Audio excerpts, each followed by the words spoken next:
présentation qui suit, c'est celui du professeur Messaïd. Je suis donc professeur Messaïd, je suis responsable du bureau universitaire de transfert technologique, nouvellement installé dans le cadre d'un projet euro-méditerranéen, un satellite. Il s'occupe de tout ce qui est transfert technologique, ça veut dire transfert des résultats de la recherche en produits ou services commercialisables. Il s'occupe aussi de tout ce qui est prestation, diagnostic, etc. C'est un bureau nouvellement donc installé. Et on espère donc avoir réussi dans cette mission. Donc le sujet que j'ai choisi pour aujourd'hui rentre un petit peu dans ce cadre. Il s'agit de la transformation numérique de l'entreprise. Et quand je dis entreprise, ce n'est pas l'entreprise au sens limité, c'est tout ce qui est organisation, compagnie, etc. Donc le plan de la présentation se déroulera de la façon suivante. Donc en premier lieu, une introduction, la méthodologie de la transformation d'une entreprise. Quand je dis transformation, donc transformation du modèle classique au modèle numérique. Donc les nouveaux métiers qui ont été donc créés dans ce sens, quelques facteurs de réussite pour cette transformation et enfin une conclusion. Donc, comme on le sait tous, le numérique ou le digital, c'est une révolution qui est en train de changer notre façon de vivre dans tous les domaines. Donc, que ce soit notre façon d'acheter, de vendre, de communiquer, de se divertir, etc. Et comme j'ai dit, c'est une révolution. Donc elle a touché, au début, elle a touché donc, la société, on parle de société digitale, puis elle a concerné l'individu, l'individu est devenu individu digital, et l'entreprise ne peut pas donc rester en marge de cette transformation. Donc, quand on parle de transformation numérico-digitale de l'entreprise, ça touche tous les aspects de fonctionnement de l'entreprise.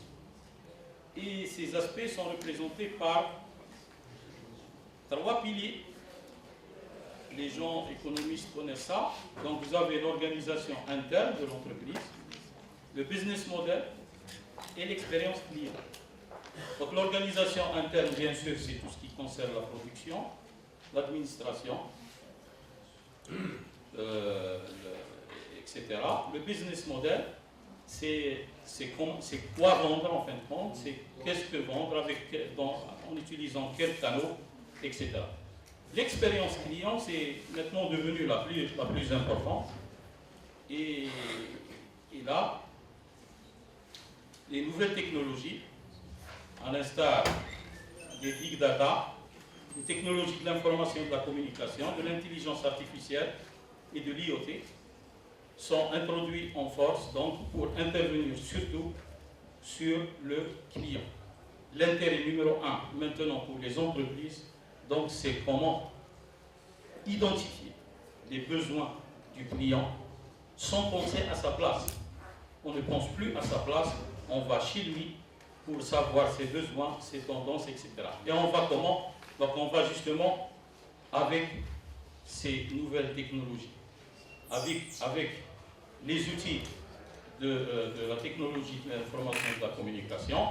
On va avec l'IoT qui pilote tout ça, donc avec tout ce qui est objet connecté. Et les big data, c'est pour connecter les informations et les analyser pour sortir donc avec des décisions, pour satisfaire les besoins des clients. Qu'est-ce qu'on peut retenir de tout ça? Donc, pour numériser, l'entreprise doit élaborer une stratégie étudiée de la transformation et qui sera communiquée aux collaborateurs. On veut dire quoi par collaborateur? L'entreprise ne travaille pas seule dans l'environnement, elle n'est pas isolée. Donc elle travaille avec des collaborateurs, à l'exemple des fournisseurs, des sous-traitants, etc. Donc la plus grande difficulté qui se pose à l'entreprise, c'est comment se transformer vers le numérique en restant bien sûr en activité. Ça veut dire, ça c'est une citation d'un président de Awak IT, c'est une boîte de communication, il avait dit la plus grande difficulté de la transformation, c'est de changer la roue, donc sans arrêter la voiture. J'ai pris quelques chiffres. Ils datent de 2016, ils proviennent de Digital Effervescence, c'est une compagnie donc, de sondage et de diagnostic. Ces chiffres parlent donc de façon générale sur l'état actuel de la transformation. Bon, avant de donner ces chiffres, je voudrais vous dire que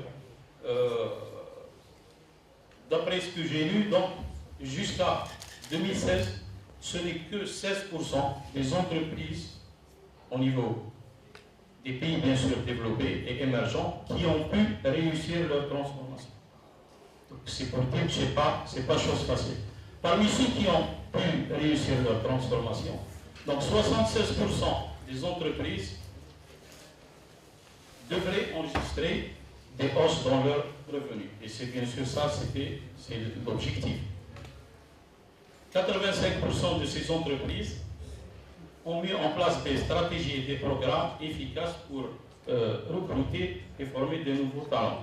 Sur ce point, les nouveaux talents, c'est les nouveaux métiers, en fin de compte, du numérique. Le taux de satisfaction des salariés est de 83%.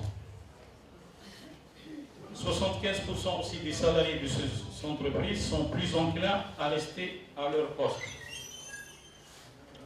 Et là, le dernier point, de mon point de vue, est un point très important, c'est la génération des millénials. Millénials, ça veut dire la génération entre 18 et 35 ans. En fait, c'est par rapport aux millénaires. Ça veut dire c'est les jeunes. C'est les jeunes. Ils représentent maintenant dans ces entreprises 20% au sein des équipes dirigeantes.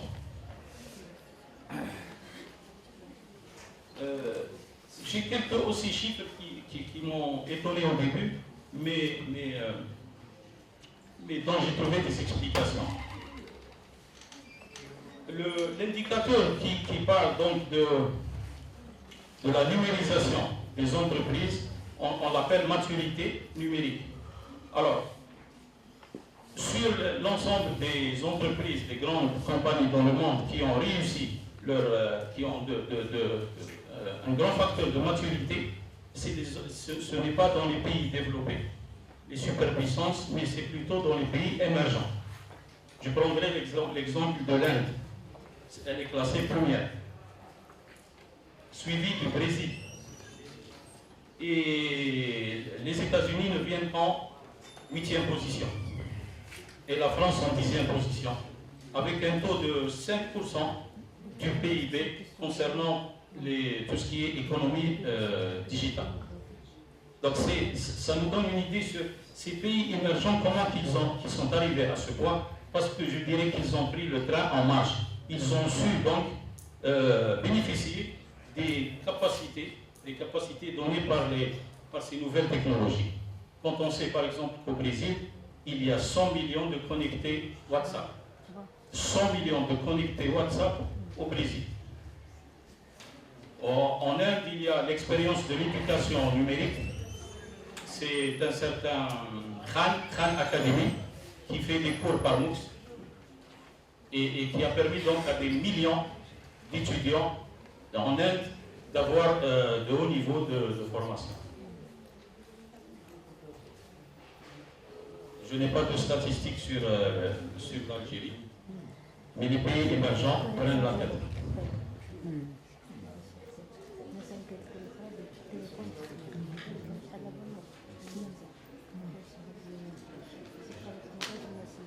La méthodologie, je vais aller plus vite. La méthodologie, c'est comment faire. C'est faire un état des lieux de l'entreprise, voir ce qu'on a et qu'est-ce qu'on veut avoir après la transformation de l'entreprise. Donc, identifier les besoins en numérisation. Là, il s'agit justement d'étudier la maturité numérique de l'entreprise et mettre des objectifs SMART donc à atteindre. Se situer par rapport au marché, parce qu'il y a une concurrence entre les diverses entreprises, et voir comment donc proposer des produits concurrentiels sur le marché. Enfin, il faut donc mettre en place la stratégie de l'entreprise, la mettre en œuvre. Et la mise en œuvre doit se faire de façon progressive, selon concept test and learn. Ça veut dire aller progressivement pour ne pas donc engager beaucoup de dépenses et avoir de résultats moindres. Bon, j'ai choisi cette citation. Innover, c'est facile. La difficulté, c'est de transformer son innovation en véritable business. C'est Michael Dell, fondateur de Dell. Il avait dit ça à une occasion. Donc, les nouveaux métiers du digital. Ça, c'est important parce que c'est des métiers qui sont en train de s'imposer et qu'il faudrait, malheureusement, le représentant du ministère n'est pas là, qu'il faudrait penser à intégrer parmi d'autres, bien sûr, dans les offres de formation au sein de l'université. Nous avons le Community Manager, le C1. Il s'occupe donc d'animer les communautés. Donc les communautés, bien sûr, tout ce qui est Facebook, Twitter, etc. Donc il est chargé donc d'avoir, de collecter tout ce qui se fait à travers les réseaux sociaux et autres. Nous avons aussi, ça c'est le principal élément de cette transformation numérique, c'est le CDO, le Chief Digital Officer, c'est le directeur de la transformation digitale.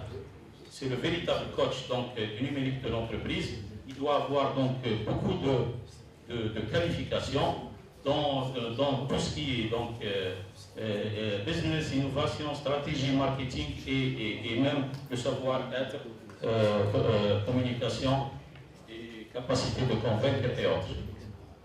Donc il y a aussi un autre métier, c'est le CRM, c'est le Customer Relationship Manager.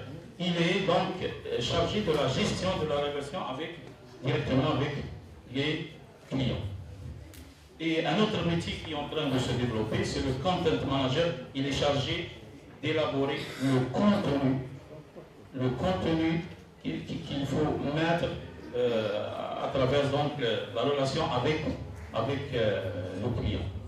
Donc tout ça, tous ces métiers ont une relation directe avec le client. Donc c'est pour dire que le client est placé au centre de l'intérêt de l'entreprise.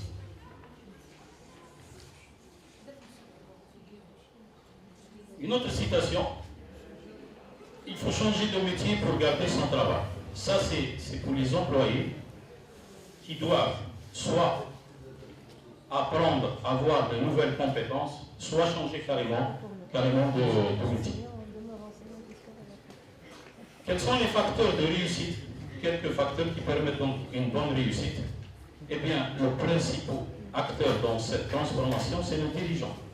Si le dirigeant n'est pas convaincu de l'utilité de la transformation, et ça c'est un grand problème, il y a beaucoup de réticences qui se font, il y a de la résistance, donc le dirigeant doit être convaincu. Donc cette révolution numérique, avant qu'elle soit une révolution numérique, c'est une révolution culturelle.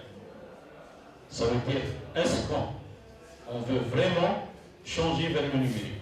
Et ce n'est plus une tendance, ça devient une obligation. Donc le dirigeant, c'est le personnel. Il faut donc adapter le personnel à cette transformation numérique afin d'acquérir de nouvelles compétences. Le quatrième facteur, c'est disposer d'un environnement de travail numérique, avec tout ce qu'il faut comme donc, équipement, outils de travail, méthodes, etc. Et l'entreprise, comme je l'ai dit avant, ne doit pas travailler seule, elle doit en fin de compte transférer son savoir aux collaborateurs, c'est-à-dire les fournisseurs, les sous-traitants, etc., tous les partenaires. Et enfin, il faut promouvoir cette culture d'ouverture en favorisant la participation et l'implication dans des écosystèmes, à l'exemple de l'innovation et de l'incubation. C'est en fin de compte la relation entreprise, surtout avec l'université, le domaine de la RDI, de la recherche et le développement et de l'innovation. Une autre citation pour conclure cette petite partie. Donc le plus grand frein et le plus grand moteur de la transformation digitale, c'est l'humain. C'est l'humain qui freine en fin de compte, qui peut donc accélérer ce processus. Je conclue. Donc la transformation, permettez-moi de lire parce que c'est la synthèse de ce travail. Donc la transformation numérique des entreprises n'est pas une simple mise à jour technologique. Ce n'est pas une mise à jour qui touche les outils ou les processus, mais plutôt une nouvelle manière de savoir créer la valeur ajoutée. À travers une profonde transformation humaine qui impose un changement radical des comportements et des réflexes de chacun. La formation des personnels et des collaborateurs, la numérisation et l'environnement de travail, et enfin l'ouverture culturelle. Je termine. Donc cette transformation numérique ne doit pas être vue comme une crainte, parce que ça fait peur aussi, mais plutôt une adaptation au marché actuel et une évolution qui impose de nouveaux défis. Je termine avec une citation qui me plaît, c'est une citation de c'est bon, je suis dans les temps. Okay. Une citation de Churchill qui dit il vaut mieux prendre la main au changement avant qu'il vous prenne la gauche. Merci pour votre attention.